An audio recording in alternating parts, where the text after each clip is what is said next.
श्री राम कथा के अंतर्गत श्रवण कुमार की कथा जो दशरथ जी ने सुनाई। महाराज दशरथ ने कहा, कौशल्य, यह मेरे विवाह से पूर्व की घटना है। एक दिन संध्या के समय अकस्मात मैं धनुष बाण ले रथ पर सवार हो शिकार के लिए निकल पड़ा। जब मैं सरयू के तट के साथ साथ रथ में जा रहा था तो मुझे ऐसा शब्द सुनाई पड़ा मानो वन्य हाथी गरज रहा हो। उस हाथी को मारने के लिए मैंने तीक्ष्ण शब्दभेदी बाण छोड़ दिया। बाण के लक्ष्य पर लगते ही किसी जल में गिरते हुए मनुष्य के मुख से ये शब्द निकले, हाँ, मैं मरा। मुझे निरपराध को किसने मारा? हे पिता, हे माता, अब मेरी मृत्यु के पश्चात तुम लोगों की भी मृत्यु जल के बिना प्यासे ही तड़प तड़प कर हो जाएगी। न जाने किस पापी ने बाण मारकर मेरी और मेरे माता पिता की हत्या कर डाली। इससे मुझे ज्ञात हुआ कि हाथी की गरज सुनना मेरा भ्रम था। वास्तव में वह शब्द जल में डूबते हुए घड़े का था। उन वचनों को सुनकर मेरे हाथ कांपने लगे और मेरे हाथों से धनुष भूमि पर गिर पड़ा। दौड़ता हुआ मैं वहां पर पहुंचा जहां पर मनुष्य था। मैंने देखा कि एक वनवासी युवक रक्त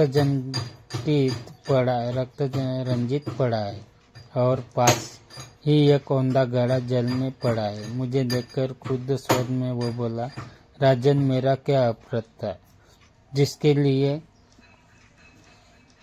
आपने मेरा वध करके मुझे दंड दिया है? क्या यही मेरा अपराध है कि मैं अपने प्यासे वृद्ध माता पिता के लिए जल लेने आया था? यदि आपके हृदय में किंचित मात्र भी दया है तो मेरे प्यासे माता पिता को जल पिला दो, जो निकट ही मेरी प्रतीक्षा कर रहे हैं। किंतु पहले इस बाण को मेरे कलेजे से निकालो जिसकी पीड़ा से मैं तड़प रहा हूँ।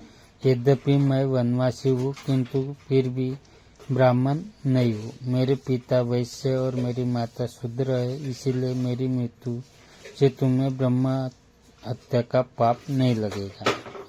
मेरे द्वारा उसके हृदय से बाण खींचते ही उसने प्राण त्याग दिए। अपने इस कृत्य से मेरा हृदय पश्चाताप से भर उठा। घड़े में जल भरकर मैं उसके माता पिता के पास पहुंचा। मैंने देखा वे दोनों अत्यंत दुर्बल और नेत्रहीन थे। उनकी दशा देखकर मेरा हृदय और भी विदीर्ण हो गया। मेरी हाथ पाती ही वे बोले, बेटा श्रवण, इतनी देर कहाँ लगाई? पहले अपनी माता को पानी पिला दो, क्योंकि वह प्यासे अत्यंत व्याकुल हो रही है। श्रवण के पिता के वचनों को सुन कर मैंने डरते डरते कहा, हे मुने, मैं अयोध्या का राजा दशरथ हूँ। मैंने अंधकार के कारण हाथी के भ्रम में तुम्हारे निरपराध पुत्र की हत्या कर दी है।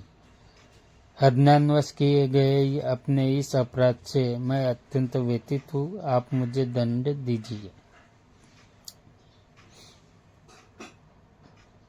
पुत्र की मृत्यु का समाचार सुनकर दोनों विलाप करते हुए कहने लगे, मन तो करता है कि मैं अभी शाप देकर तुम्हें भस्म कर दूं और तुम्हारे सिर के 7 टुकड़े कर दूं, किंतु तुमने स्वयं आकर अपना अपराध स्वीकार किया है, अतः मैं ऐसा नहीं करूंगा। अब तुम हमें हमारे श्रवण के पास ले चलो। श्रवण के पास पहुंचने पर वे उनके मृत शरीर को हाथ से टटोलते हुए हृदय विदारक विलाप करने लगे। अपने पुत्र को उन्होंने जलांजलि दिया और उसके पश्चात वे मुझसे बोले, हे राजन, जिस प्रकार पुत्र वियोग में हमारी मृत्यु हो रही है, उसी प्रकार तुम्हारी मृत्यु भी पुत्र वियोग में घोर कष्ट उठाकर होगी।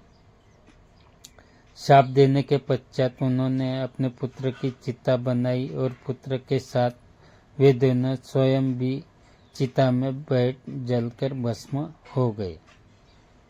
कौशल्य, मेरे उस पाप कर्म का दंड आज मुझे प्राप्त हो रहा है।